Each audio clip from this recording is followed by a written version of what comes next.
Hey, everybody. Before we get started, I just want to give a shout out to Francisco Bello for making a $100 pledge to How to Be an Artist. So thank you so much, Francisco. I don't really have the infrastructure set up to accept single amount pledges. Francisco's basically signing up to a $100 tier on Patreon and then canceling in the next week. And he recommended that I might want to try to set up something where people can give single pledges. So I think this is an interesting idea. I'd like to get your thoughts on it. Francisco recommended a site called ko-fi.com. That's ko-fi.com. If any of you have had experience with that, or if you think that's a good idea, please let me know.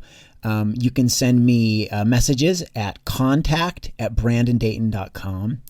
The other thing I'm thinking about is possibly just setting up something on my own website, brandondayton.com, that allows people to give single pledges. I don't think that should be too hard to do. So keep your eyes on the lookout for that. Check out the website. Hopefully I'll have something up where you can do that by the time this gets uploaded.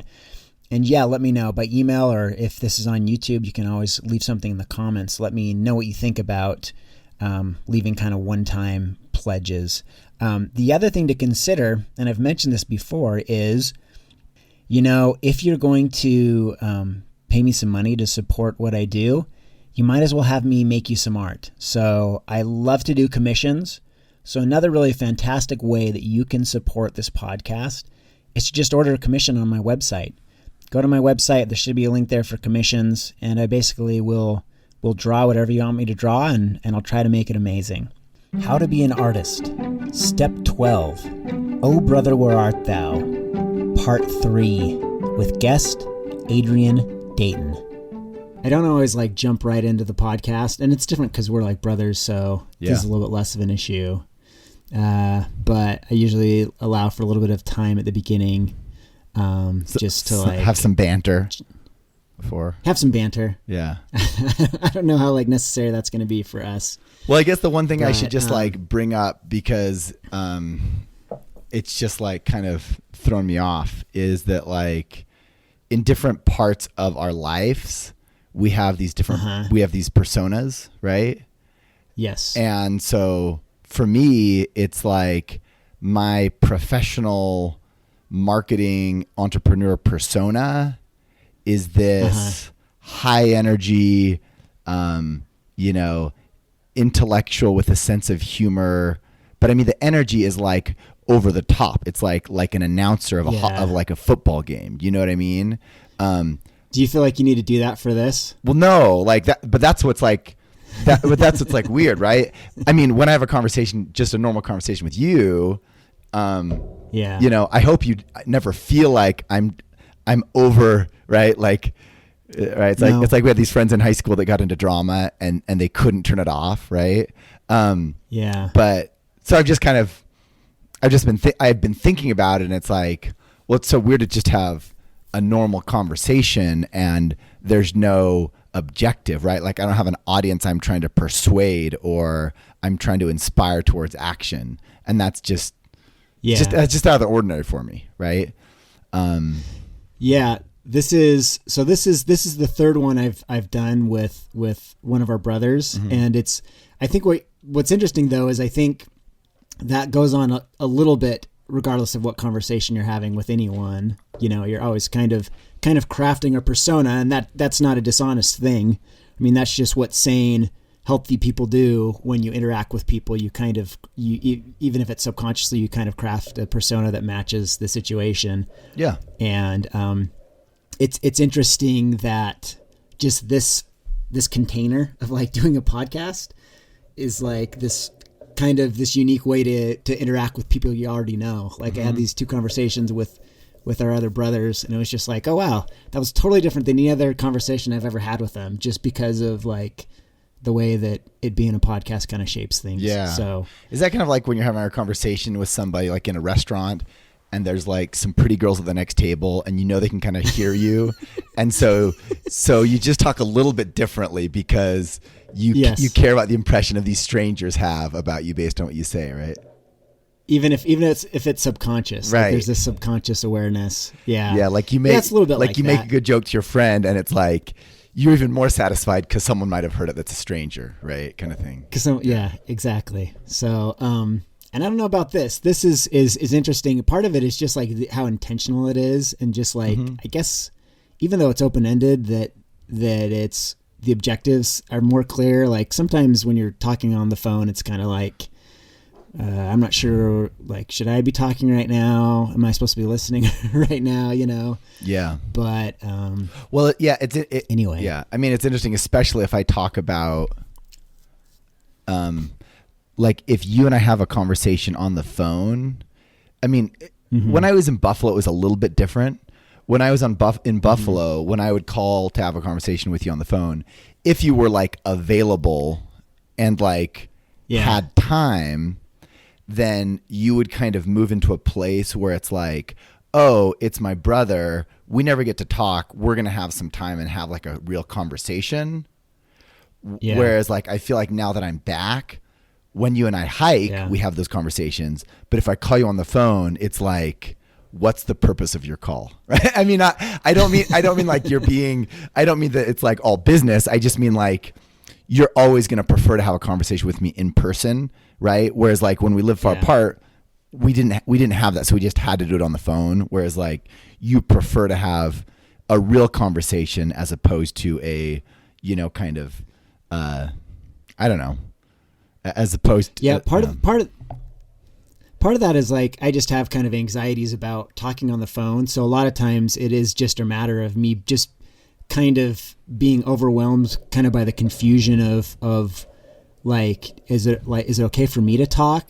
Like some of that comes from some insecurities of being like, hey, I want to kind of talk about something that's important to me, but I don't know if that's like what this other person wants to hear right now. Do I need to listen to this other person? And so sometimes it's just a matter of like, there is that question of like, what's the purpose of the call? And I don't know how to like fit that purpose, Yeah. Yeah. So that's interesting. And that's fine. It's definitely, at the very least, I mean, I don't think that there's any higher purpose to this discussion other than like, oh yeah, we have kind of a set amount of time that we're going to talk. Yeah. But just having that amount of time, like, opens things up quite a bit where it's like, okay, we're going to talk for half an hour and I don't need to feel like I'm bothering someone or rushing someone or boring them, even though that will happen. I could definitely bore you. So. Yeah, I mean, I feel like there's zero chance of us being bored here on this podcast, but certainly I could see the people listening could be bored. I don't know, but yeah. That's potential. Right. Yeah. One thing that's helpful about this podcast, about the way I'm approaching it is, I don't know what it is for me, but for whatever reason, whenever I think too much about an audience, it just messes up what I'm trying to do, Yeah. And I've always had the most luck with any endeavor I've taken on when I just purely go by what is interesting to me.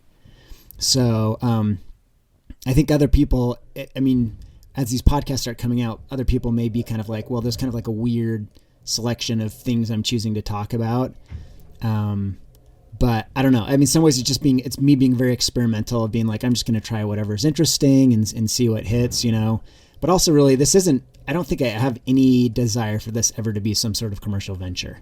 Like this is really just about doing a project that I think is interesting. So awesome. And it just struck me like, oh, I want to talk to my brothers. I think talking to all my brothers would be very interesting. So, yeah, just got you and then Ethan, and then we'll see. Oh, that's awesome. See how they well, go. Yeah. So have you edited and put out the ones of the other brothers yet? No, I haven't even launched any of the podcasts yet. So at the time of this recording, this is going to be my 13th one I've recorded. Wow, but you haven't put them out yet. I haven't put any of them out yet. Okay. So I'm working on getting some of the materials together, but I've been spending more time working in my basement on some projects in the basement this week. But yeah, sure. I'm trying to finalize some of the pieces and just like get an icon together and stuff like that. But yeah, hopefully in a couple weeks I should start putting them out. So nice. So anyway, with the other brothers, I've talked a little bit about like their own kind of idiosyncratic journeys towards kind of finding their own voice, which is helpful because I think that's kind of one of the themes of this podcast is like, it's about making art and how it's not like a very linear path. And I always think, that in some ways that you might be conceived of a little bit within the family as a black sheep in a sense, in the sense that almost everyone else in the family has some sort of artistic intentions and ambitions, and you're entrepreneurial, which I think is actually kind of just like really a surface thing. Because the truth is that like the difference between like an entrepreneur and an artist like isn't that big, Yeah. Like the truth is all five of us are kind of just like risk takers that want to do kind of wacky, ambitious projects. Yeah. But I'm kind of interested in how you've kind of seen yourself within the family, like where you fit within the family and how you feel that you stand out or don't stand out in the family. Yeah. I mean, it's a great question. I often think about when I'm asked questions like this, I think back to, what were my earliest memories? Like what were my earliest memories that kind of shaped me and not necessarily that these shaped me, but they were kind of my first indications that I was different from my brothers. And and I remember that as we got older, you and my three older brothers, you, Damien, and Cameron, would always sit around the table and just draw. I mean, you guys could just have like white sheets of paper to you was like all you needed, and a good pen or a good pencil, and you could just have fun. And I remember sitting down with you guys at the table and trying to draw, and I wasn't good at drawing, and so it wasn't very fun, and so I just go outside and play. And and it's funny, like as I think about that, it wasn't just that you guys were good at art and I wasn't good at art, because sometimes I would be in another group setting and everybody would have coloring books and they'd be coloring in their coloring books. And because they were doing that, I'd pull out a coloring book and start to color. And like my results were not good. I was not good at coloring. And like it wasn't rewarding to me at all to color. And so I would just lose interest and I'd go out and play. Right. And so, I mean, I think someone with a different personality would have been like, no, we color or we draw in this family, and I'm going to learn to do this. But I just had no patience for something that didn't interest me, and I didn't seem to have much of a knack for it. And so we think about these kind of roles that we play, and so I just kind of from a very early age, I said, my brothers are artists and I'm not an artist. Interesting. And that carried over into, I remember in 4th grade, we had a substitute teacher that loved these big art projects where everyone created this flower that looked exactly the same. And like halfway through, instead of using all the colors she recommended, I did like these greens and blues on this yellow flower.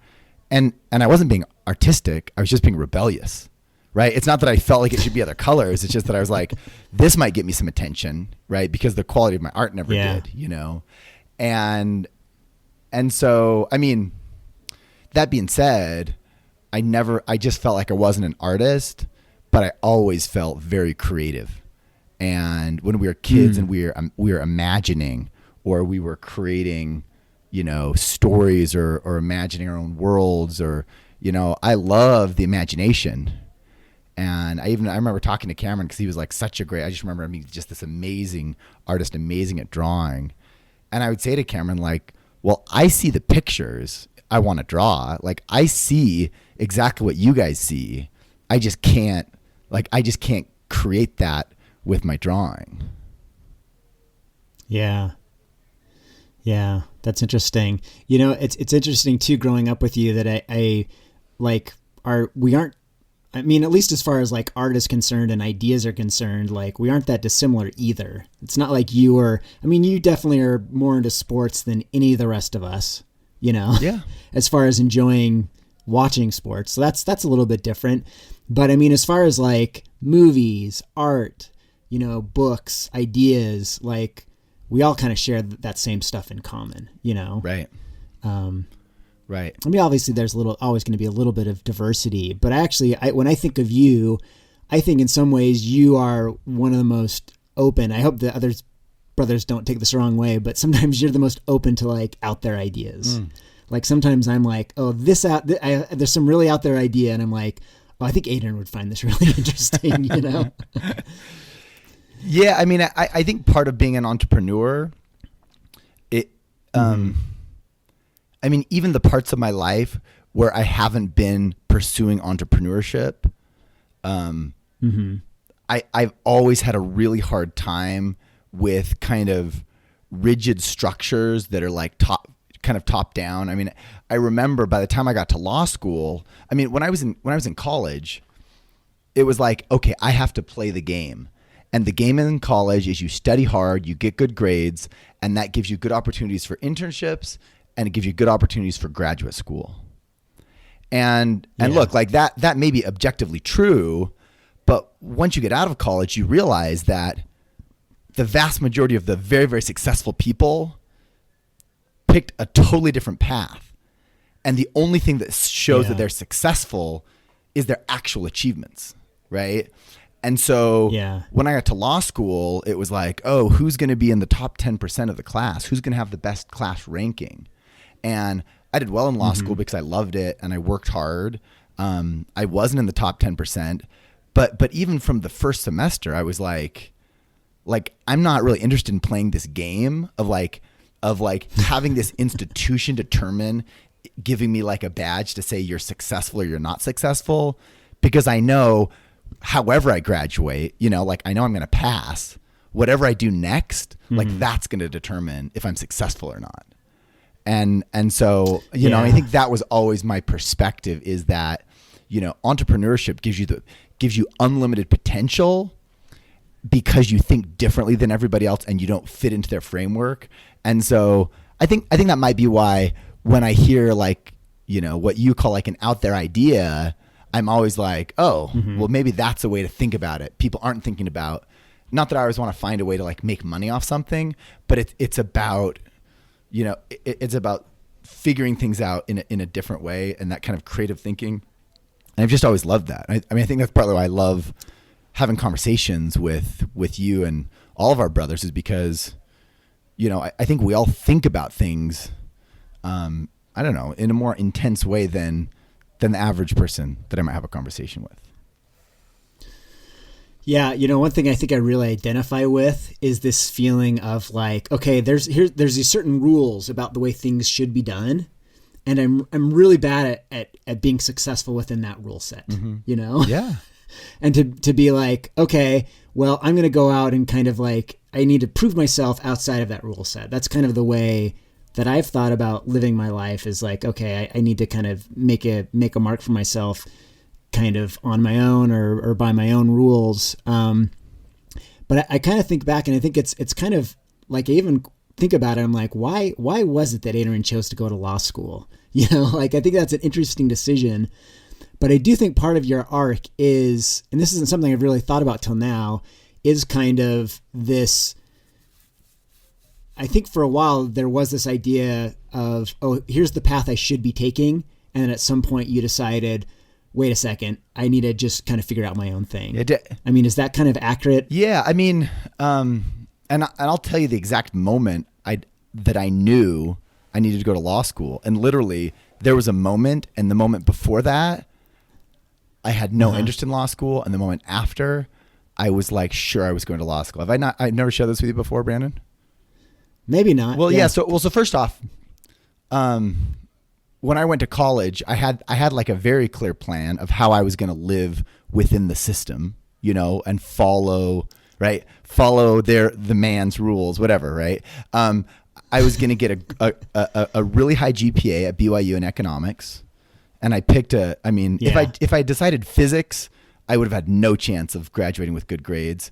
I studied economics, which meant I had to kill myself to get pretty good grades. I didn't get a 4.0, and unfortunately 9/11 happened the year I graduated, right? So the September before I graduated, 9/11 happened. And so I had this path where I was going to go to BYU, and I don't know if I told you this or not, and then I was going to get an investment banking internship based on my good grades at BYU in the econ program, or maybe management consulting. Yeah. And then I was going to leverage that to get into Harvard Business School. And then once I graduated from Harvard Business School, every door would be open to me, and I was going to, take over the world, right? Like that was my plan. And then, what happened? It sounds like a typically grandiose Dayton right? plan. Well, and our cousin George, he had been roommates with Jared Stone, and that's exactly the path that Jared Stone had taken. And he ended up creating a venture fund that Steve Young invested in, and he's made $1 billion. I mean, and I don't know the exact numbers, but it's a massive fortune. So I mean, and he hadn't had all that success yet, but he was at Harvard, I think, at the time. So I mean, I was following this path that seemed like, oh, this is a good target. And then I graduated. I interviewed at for a bunch of jobs as a pharmaceutical rep, and this and that.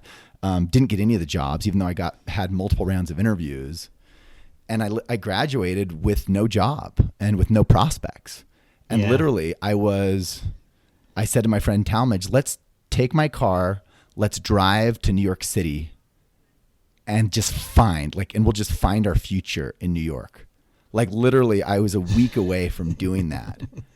And then like something happened, right? Like I bumped into my cousin who was looking to buy a car. And so I took him to meet my friends at the Honda dealership where I had worked.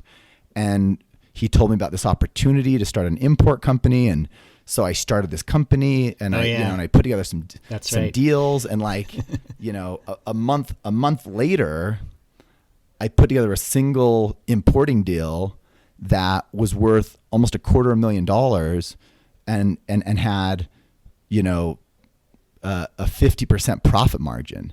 I mean, I put together this deal out of like nothing.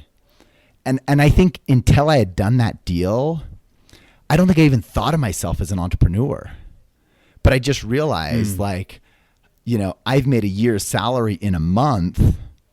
And then even though that, the business kind of with my cousin, like it didn't work out. We hadn't structured it, and I made a lot of kind of business mistakes, but it opened my eyes. And so I did that venture. And then I did another venture where I bought some real estate with our common friend, Joey West, and so we had kind of that hustle going on. And then I got a job at a company called Three Forms, a project manager. And that was terrible because it was just like a normal job, even though it was a like a startup, but like, I was working like 55 hours a week, not making much money, right? Like my annual salary was a fraction of what I'd made in 1 month of this import deal. And so what I'd experienced over this, and then I got a job as a mortgage broker for a few months. And so it was in this climate where I'd done a bunch of different things. Entrepreneurship was just by far the most exciting, and it was the thing that I was the best at. And just to kind of interrupt you a second, it seems like a really big part of that too for you is like sales. Oh yeah. Like it's entrepreneurship, but also sales, right? That's something you've always been comfortable with and enjoyed doing, and been good at. Yeah. And and it's funny. I just think that throughout junior high and high school, I thought of myself kind of like the main character in the movie Rushmore. Like I was trying every single club out, right? Like which is going to be the thing, which is going to be the thing that I'm the best at, And literally like I did everything. Like I did student government my sophomore year. I did the debate team my sophomore year. I was a gymnast. I joined the wrestling team. I was a cheerleader. I was the school mascot. You did some drama, yeah, right? I did. Yeah, I mean, I did acting. I did some dancing. I took Taekwondo for 6 months. Right, like I was just like, there's got to be something that I'm great at. And the funny thing is, it's like it was staring me right in my face. I mean, in junior high, there was a fundraiser that 2 of my teachers ran. They both were doing the same fundraiser, and I happened to be in both of their classes. And literally behind my back, they negotiated a split in the commissions on whatever I raised through this fundraiser. It was kind of like what? Wait, why don't I have any say in this, right? So basically, like I had to outsell everybody, because I was only going to get credit for half from each teacher because there was like awards in each class, right? But the thing is, it was like effortless. Like I could go out and sell magazines, sell chocolates, like whatever it is. I was a missionary in Chile, and that was just, it was so much fun, and it like came natural to me. And then I got home from that and I sold cars, and I'm not a car guy, right? Like you and I had never had a conversation about a car in our lives growing up, right? Like some kids like love cars and talk about sports cars and have pictures of them in their car. Like we don't care about cars, but because I just kind of got people, selling cars came naturally to me. But even when I was like crushing it, right? Like I had a month selling at Ken Garff Honda downtown, and I just crushed it. And one of the managers came up to me after, and he said, I've been selling cars and I've been a manager for over 10 years. I sold for 5 years before that. In my career, I've never made as much in a month as you made last month. And I literally had 3 months selling cars.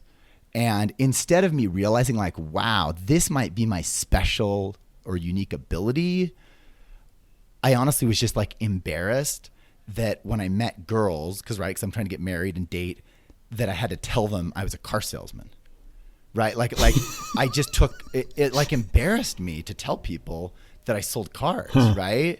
I mean, now in retrospect, I should have been like, craziest thing, like I'm a car salesman, and it's amazing, right? Like I should have like owned that because it was awesome.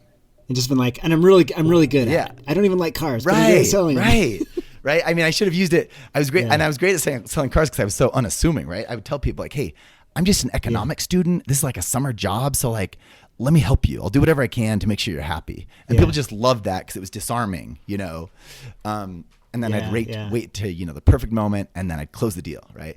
But, and then you got them alive. Right. I was trying to think of what I would say like that. But anyway, so I'd had all these experiences. And after I graduated, I mean, I had jobs that I was way worse at than I was at selling cars, and I made way less money. But I don't know. I mean, it's kind of like messed up that I didn't just do what I loved and what I was good at, because I loved selling cars. I just hated telling people I sold cars. And sold cars. And again, that says more about my lack of confidence than about like the car business, but I want to get to the moment, because this is like one of the most pivotal moments in my life, right? And I'm surprised I haven't told you the story, but I was sitting in church, and the speaker was our bishop at the time, Robin Egan, which you may have remembered him from our childhood. He was in like the state presidency, and he was telling about his childhood, and he said, it's so weird that this triggered this feeling, but this is what happened. He said, I grew up in a family of 12 kids, and my father was a doctor. But because he had 12 kids and he wanted to be able to support 12 kids and do a good job at it, because of that, he went back to night school as a doctor to add a psychology degree so that he could do work with, do his doctoring and do psychology stuff so that he could just make more money to support his family.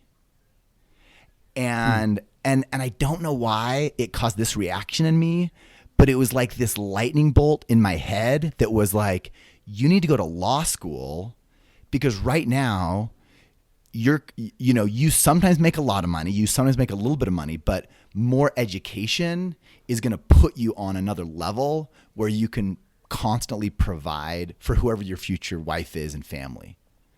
And it just seemed to me like, just like clear as day, like go to law school, get more education. And even though you know you're an entrepreneur now, having that degree, no matter what, it's going to make you a more attractive entrepreneur. It's going to help you and it's going to lead you where you're going. And it's really kind of like one of these moments of inspiration that just like I never predicted, right? I mean, and yeah. Now I got a question. So now part of that though, was it kind of like, I want to go to law school also because I'll always have the option of doing law if other things don't work out. Is that kind of part of it? Or just, was it more of just this feeling of that's going to open up things for me? Yeah. I mean, that's what's kind of crazy is, I mean, you know, if we were to fast forward, I mean, I'm going to answer your question, but if we're going to fast forward, I ended up practicing law and I got laid off 9 months into it, right? In the next great recession since 9/11, which is crazy. Yeah. I mean, I was kind of a victim of bad timing, graduating from undergrad and law school in the way I did, but I never planned on being a practicing lawyer for my career. Like I just never planned on that. Okay. I mean, I remember one of our common friends, Jenny West, saying to me like, why are you going to law school? Like, do you know how many lawyers graduate? And she even said to me, do you really think there's enough jobs for, for whatever, 1 million new lawyers that graduate every year? And at this point, like I knew myself well enough that I said to Jenny, Jenny, do you think I'm ever going to have trouble finding a job or like being successful?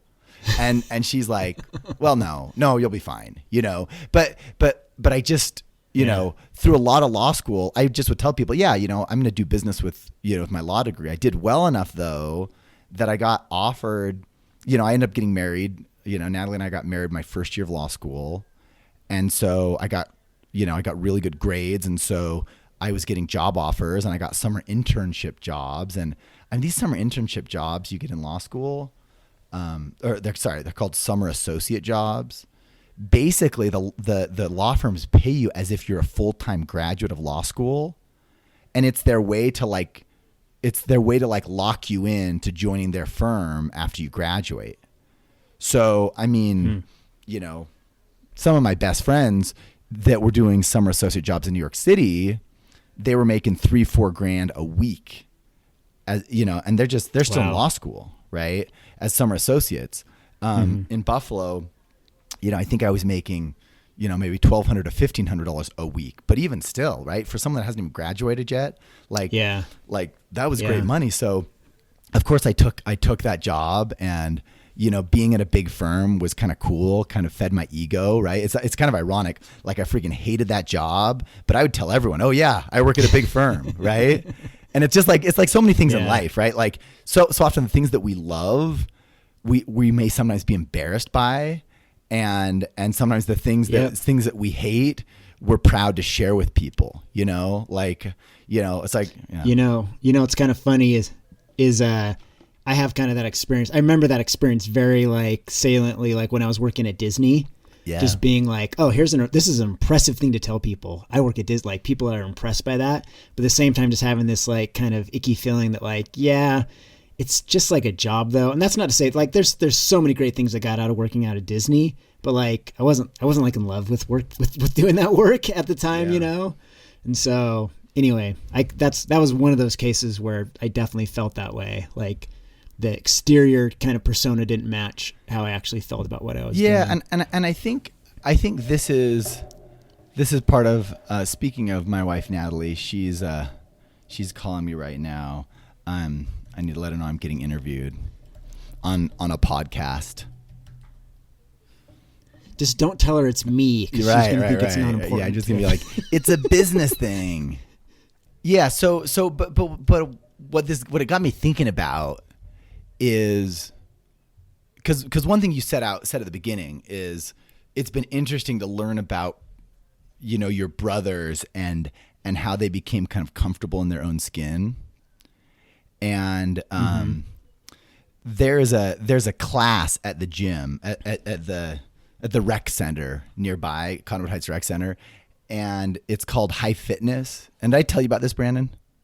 Mm-hmm. So high fitness, it was invented in Utah, and and almost 95% of the participants are women. And it's basically like like Zumba, where you're dancing to music, but it's like really intense and athletic. So there's like burpees and jumping in the air and so actual exercise as opposed to Zumba. That's right. It's actual exercise, but it has like really fun. No diss on people that are into Zumba. That's right. But like, and this, by the way, like I think Zumba is a riot. Like I have a ton of fun dancing Zumba, but the point of this is like, you know, there was definitely times in my life where I wouldn't have been caught dead, you know, with a bunch of women doing a high fitness class because like it wasn't cool or people might judge me for it. You know, and even now I think some of the other, you know, moms in the class, they may kind of be like, what's this guy doing here? Is he a creep? Is he just here to like check out, you know, moms or something? But like I love it. I mean, I love the exercise and I love dancing to the beat. And it's like, you know, I just feel like I'm in a place, and I have a great relationship, right? Like Natalie is totally supportive. Like she doesn't like the class as much as I do, but she'll come do it with me. And it's just kind of awesome to be an adult and be like, you know what? Now I'm going to do the things that I want to do, and not in a selfish way, but like I'm going to choose the things that make me really happy. And so, you know, another one of those things is like when I was 30 years old, I was like, you know what? My dad never took me hunting, even though he grew up hunting. And like, I'm going to go and take a hunter safety class with a room full of 14-year-olds. I'm going to buy a safe so that my wife will let me have a gun in the house. And I'm going to get into hunting. And I mean, it's fun to be at a point in my life where I can start being who I always wanted to be, but sometimes was afraid to be. I know it sounds scary. It sounds like cheesy, but like it's, No, this is actually, I think this is a big part of human development. This is something I've been thinking a lot about lately. I think I might have mentioned you before. I was listening to this podcast with a guy named Robert Keegan, who's like a developmental psychologist. And it's interesting because he actually references, who's the guy that wrote Bonds That Make Us Free? Oh, yeah. Who's a Mormon guy. Yeah, I know who you're talking about. Because he's the same guy that wrote, did he write Leadership and Self-Deception too? Is that a different guy? I know what you're talking about. Possibly. Yeah. I can't remember his name right now, which kind of frustrates me. But anyway, Robert Keegan talks about human development. Terry Warner is the guy that wrote Bonds That Make Us Free. Yep, that's right. Like Arbinger. Yes. Institute, whatever. Yeah, right. So Terry Warner wrote that. The Arbinger Institute wrote Leadership and Self-Deception. All right, anyway, keep going. Gotcha. Yeah, so anyway, just it's legit outside of Mormonism, but those are like big books in like Mormon circles, Sure. You know, everyone reads those. But he kind of talks about that. That's kind of one of these key I guess, changes or developmental changes that happens. It's just people move from this place of kind of judging what is right and wrong and what's important to them by kind of what the community, and in some ways that sounds trite, but this is actually a little bit more complicated and nuanced than you really may think, because there can be this way that you think you are doing what you really want, but it's actually what other people want in a way you're not aware of, you know? Like you're justifying, you're saying it's okay for me to do this thing that I think I want because it'll actually make me look good to other people, whatever. But getting that actual place in your life where you can you kind of start deciding and figuring out your own model of what's right and wrong in the world. But that includes kind of like what you want in the world, and kind of being okay with the fact that like, I'm going to do this thing and other people may not be into it or like it, but I enjoy it and it makes me a better person and it makes me happy. Yeah. You know? But it's also kind of like it's a nice place. Nice. Yeah. I mean, and part of it I think is from the fact that when you're younger, you're under this impression that other people think about you, right? Like the truth is like someone may may notice like, oh, there's one guy in that group, you know, but like that's going to be the end of it, right? They're going to be back to thinking about, you know, NASCAR or whatever, you know, whatever they think about. Right.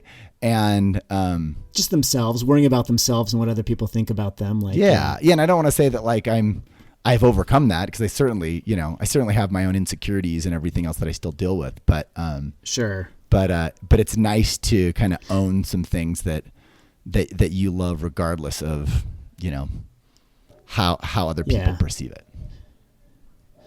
it's something that kind of naturally just comes with age. Like, I don't think it's really this, like, I don't see myself as being extraordinarily morally courageous because of that. But just with age, I think you kind of naturally you're just like sick of dealing with the shit. And you're just like, I'm just sick of dealing with this stuff that's not making me happy. Yeah. And you kind of learn through trial and error that, like, I'm just going to focus on stuff that's important to me. Absolutely. You know? Yeah. Yeah. I think that was kind of, I mean, in a way it's kind of answering that question. I had this kind of other thought though, and I'd be interested to how you respond to this. There's like a lot of tension for me. I've always felt a lot of tension as far as like interfacing with like the market. Like, as far as like anytime I try to be a sales guy, mm-hmm. I always end up feeling a little bit dirty, you know? Like, I feel like in some way it kind of corrupts what I am trying to do as an artist when I try to sell stuff. Yeah. And ideally, I would like to not have to ever do that. And I don't think I'm as good as you are. Clearly, I'm not as good as you are. Well, yeah, but I think this comes down to like a common misunderstanding about sales and about what makes salespeople good at what they do. So yeah, you know, I think I know where you're going. So this is the question I want to ask, but let me just make sure I ask the question fully before you go. But yeah, so I want to understand, there's definitely a sleazy part of sales, like the whole idea that you're taking advantage of someone, right? That there's some sort of asymmetry of information, and you're like, I know something you don't know, and so I'm getting the better end of something. And I'm interested in how, like, what's the pure version of that? What's like the morally pure version of being a salesman? Well, so and again, like this is exactly where I was headed, and I'm just gonna like completely reject your premise that there's an asymmetry of information and this sleazy part of it, because the truth is, the very best salespeople, like in their hearts, are pleasers, right? Like, they just want to make people happy. And what makes people the happiest is not just to get a good deal, but to feel like they're coming out of the deal like they got a good deal, they got a fair deal, maybe they even got a great deal, but more importantly, they've been educated, and the transaction they've made, and again, this is like economics term, is value enhancing, right? Like, whatever they've just purchased, they're now like even more thrilled when they went to buy it, because it's gonna, not only is it gonna accomplish the job that they wanted it to accomplish, but it's also gonna just make them feel better. And the thing is, to make someone to finish a deal where the people go home and everybody feels better, feels good, right? The salesperson and the person that bought it. It's like there can't be anything hidden under the behind the curtain, right? And that's not to say that, right? And that should be like a long-term experience too. That like they aren't going to come back later and be like, I felt good at the time, but I don't feel good now. Right. And it's like, I mean, I got in this whole argument with one of our cousins, well, the wife of one of our cousins, and she had come to the car dealership that I'd been at, and actually the salesperson that sold her the car, like I heard his version of the story and I heard her version of the story, and he was just like in the midst of like a bad divorce, and so literally she just like beat him up, and he basically just gave the car away, right? Like, I mean, the dealership may have made $100 on it. With no margin. Right, like no margin. Yeah. He was just like, I don't care if that's what you need, whatever, like, let's make a deal, And then, it was like a few weeks later that I saw her at this event, and I was just like talking to her about her experience, and people around the table were listening in because everyone's kind of curious about like the racket of selling cars. Like, I remember this. I actually remember this discussion. And so she was saying like, oh, I just hated that whole experience. She's like, you just rip off everyone that comes in. And I was like, excuse me? And she's like, yeah, you've got like these holdbacks, and, you've got these things that are hidden. And I was just like, I know about the car you bought. Like, I know like the dealership made like $400. You realize every month that car sits on the lot, it costs the dealership, a couple $100, right? Because they've borrowed the money, right? They've They have a big loan that covers all their cars. And so every day it sits there, it costs them money, and they've got to wash the cars. They have to pay the salespeople. They've got to, and I kind of went through this whole thing with her. And at the end, she's like, oh yeah, I guess that's true. But so you kind of get my point. It's like, there's going to be people that come in, and no matter what, how good of a job you do educating them and helping them get exactly what they want, right? Like, she had no idea that she'd gotten the best deal this car salesman had ever given anybody, mostly because, not because she was a pain to him, but just because he just didn't care because he was in the place he was in his life, Yeah. So I mean, that's where I feel like a really good salesperson is just going to do a great job of educating and informing, and then also just really listening. Because if they want to make the person happy, they have to really understand what makes them happy. And so I think part of the reason why you sometimes, I'm just like, maybe I'm projecting, but like, part of the reason why you might feel somewhat sleazy sometime is because you feel like you're trying to change someone's mind or give them something that they may or may not want. Right. Whereas my position on sales is always going to be, let me ask you a few questions. And if once we're done with these questions, what I have is not what you need, I'm going to save you some time. And people love that. I mean, they love that you're going to respect their time. And, we sell our software product, and every deal we make is a big deal for our company because, we only have 170 clients. But 6 minutes into the demo, I ask these 3 questions. And if they answer them in a certain way, I'm just going to tell them, you know what, I'd love to help you, but our product's not a great fit. And I'm glad to save my time and to save their time. So anyway, I mean, now you get me talking shop, but yeah. No, that's totally fine. I think this is all interesting stuff to think about, even from our artistic perspective. It's interesting. You kind of speculate why I may feel uncomfortable with sales. And when I ask myself that question, I don't know if I'm totally comfortable with how you characterize it, but I'm not sure myself what the actual thing is about it. There's something about it that is a little bit humiliating. I guess there's something about it where I'm just kind of I need to sell some stuff. I need to make my business as an artist work. And it can be kind of humiliating when you're kind of hey, I've got this sale going, and you get no responses. And I've done so many things like that over the. So this is something else. I'm why am I cheapening myself? Right. So this is a different thing. And they've actually done studies on this. They studied, what are they called? They studied lobbyists, right? And they tried to understand what's different about a lobbyist, right? That goes to Congress and tries to convince people, right? Tries to convince the senators to vote, right? You imagine being a lobbyist from big tobacco, and it's your job is to go convince them that cigarettes are actually pretty good for society, right? But anyway, but they said what is it that's different about lobbyists and everybody else? And I think it's the exact same thing as salespeople. They said, look, intelligence on every factor, they're just very normal. They're like everybody else, but in one area, they're just spiked way above the population, and that is tolerance for rejection. So they just get over it, right? When someone says that's stupid, I'm not going for that, I'm never voting for your stupid bill, they just move on to the next one without a skip of a beat. And most people that are very high, they're high feelers, they're very high on the emotional quotient.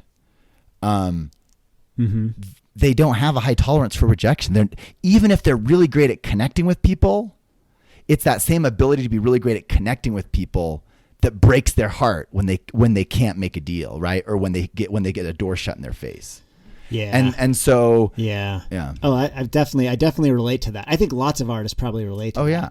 Well, look, and I mean, is you take it and personally. Look, and I think I'm a pretty good salesperson, but it's not because I have a high tolerance for rejection. It's because I think I'm pretty good at it. But if I was a great salesperson, I would be selling right now, right? Because I don't the rejection wears me down, And so as much as I love to make the deal and I love to connect and help someone and give them what they want, Like, I mean, it's just, it's exhausting. I mean, probably I'm better. I have more tolerance for rejection than the average person, but you know, to spend a whole life selling, I mean, that's a tough job. It's a tough job.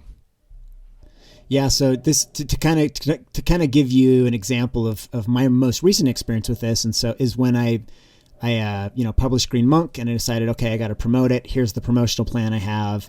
And I put quite a bit of resources into that. So there's all of like the social media I tried to do. There's interviews I did, special YouTube content, live streaming events, live events, things like that. But then also just tons and tons of conventions. And it was definitely like there was a mix of rejection there, especially in a convention. When you go to a convention, though, the rejection isn't so much like a direct rejection of someone saying no. It's mostly the rejection of silence, and there's definitely some positive hits throughout all that. Like, okay, I did all that stuff. I did all this promotional stuff. I did like however many conventions I did the year after it was released. There's a lot of silence, and there's a lot of there's a few positive little things sprinkled throughout everything. Like every event I did, there was some sort of reaction to it that was super enthusiastic and encouraging, but it ended up kind of being this more meta-analysis of everything, and just kind of saying, this was so exhausting. This took so much out of me. And like the payoff was just these tiny little things, like the payoff, at the dollar amount just wasn't enough to justify kind of continuing, So there's that. And I think that's what's tough about art, is that it's a really, really long, what do you call it? Like takeoff ramp. Yeah. I mean, if you want to get air, it takes a lot of investment and a long, long time and a lot of work to do it. And you have to be very, very patient. And at least in this cycle for me, it was just kind of like, I'm not interested in investing anymore at this point. Well, and so unfortunately, I only have another 5 minutes, but I did want, I wanted to talk about this because, when I wrote my first book was Social Media for Lawyers, Twitter edition. I know, I mean, the 4 people that are listening to this podcast are going to be like, oh, that sounds like not a very exciting book. But the book was for this very specific market, because I decided that if I dominated this world of corporate law firm social media, this like narrow niche, which I felt like I was well positioned to do, that I could really impact it, And so I wrote this book, and at the time I was working with a coach, and very goal oriented. So he would keep me accountable for my goals. And so I remember having this call with him, and I was like, okay, my goal is, over the next 3 months, I want to sell 1,000 copies of my book. And again, it's a smaller market. So like 4,000 or 5,000 copies, would be like a home run for a book in this niche. Right. Yeah. And he just asked me a really pointed question, which was like, why? Like, what's the point? And when I had to answer that question, I realized the only reason I wanted to sell a lot of my books was to feed my ego, because if I used the credibility from the book and instead sold consulting or sold speaking engagements, it was going to be far more lucrative, and it actually was going to be far more helpful to my career as well.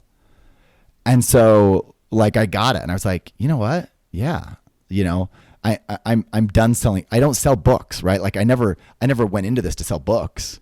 I created the book because I want to make an impact, and now the impact can be made with me doing things besides writing the book. I kind of share that story to say that, like, that book and then the next book I wrote about LinkedIn, they were both stepping stones to kind of get the flywheel moving. Talk about the flywheel, that it's like, it's really slow to get it moving at first. And if you keep going, and I saw, right, like the success wasn't the book, right? The success was way past the book, but it's like, I couldn't have got there without it.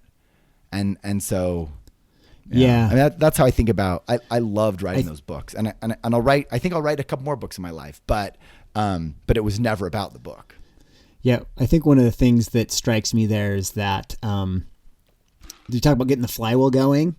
We don't always know where the momentum is building necessarily. Yeah. So we do these things, we take on these projects, and I've mentioned this before, that at some point you have to stop being laser focused on some sort of goal, and you have to kind of be open to opportunity, because a lot of times the momentum you've built is gonna emerge in places you're not expecting. And so there's opportunities that emerge that you haven't even really planned for, So I think that's one of the skills, is to be able to be like open to, where that goes, and kind of have that wider, broader perspective of what's available and what you can do, and not be too constrained in what your path or what your vision is. I love that. And I honestly, like, I think that's at the heart of entrepreneurship. It is, I once had a roommate, Jesse, at BYU, and he was getting married, and he was realizing he was poor. And he said to me one night, because he knew I was entrepreneurial, and I had a couple side hustles going at the time. And he said, hey, Adrian, we need to let's just sit down tonight and think of some ways we could make some money, Mm-hmm. And I loved his enthusiasm, but as I thought about it, what I realized immediately is you don't sit down and think of an idea to make money. What you do is you keep your eyes open so that you're aware when it comes along, right? Because it's going to hit you when you least expect it, and you got to be ready to go after it, And I think sometimes people think that I'm an entrepreneur, so I'm an idea person. It's no, I'm not an idea person. But I like to think I'm paying attention so that I see when there's opportunities, and I'm willing to deviate. It also stresses you out. Right. Less, yeah. Yeah. I tell the story about me getting fired as a lawyer, and then starting my consulting business, and people are like, oh, you took a negative and turned it into a positive. I was like, no. I took a positive and I turned it into a positive. I hated being a lawyer. And then my timing was perfect, because social media, Twitter had 10 million users worldwide when I started.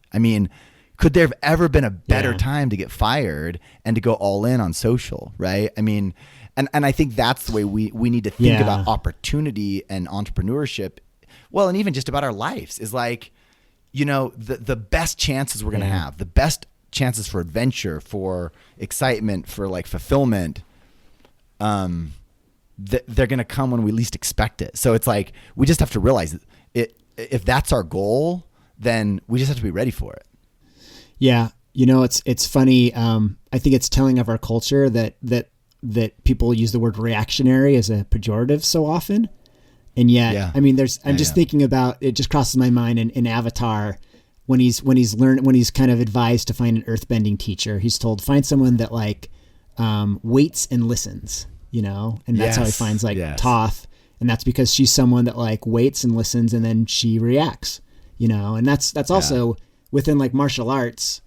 Especially in people that do karate style fighting, and this is in MMA, the karate style fighters are always really, really difficult to figure out, because Muay Thai is very, very popular as a striking style in MMA, and Muay Thai is all about stalking people down, going forward, and the karate fighters, they're all about backing up and then counter striking. It's someone makes a move, and then they kind of counter strike. So I don't think it's bad to be reactionary, in the right, in the right way. And I was thinking, I was listening to this book right now, and it's called Solve for Happy. It's by this Google engineer, and it's pretty great. But all right, I got to run in 1 minute, but I wanted to just say one thing. Okay. I guess my final word about what you just said is that. Okay. And I think this is part of knowing myself, and also knowing what makes me happy. Mm-hmm. And I've built this software business, and I have a comfortable life, and I feel like I've been wise with my money and saved or whatever. But if I lost my job, and if I lost my money, and that all went away, it's I feel like I'm better equipped at this moment in my life than ever to start from nothing and create something that's going to be fulfilling and make me happy. And I feel like that's a great sense of security to know that it's none of the things that give you security. It's just that it's that you know yourself and you're comfortable in your own skin and confident in your own abilities. Yeah. Well, cool. I think that's a nice place to leave it. I definitely wish we could go a little bit longer, so we'll have to do it again. All right. Bye-bye. You've been listening to How to Be an Artist. To support this podcast, you can go to patreon.com/H2BNA.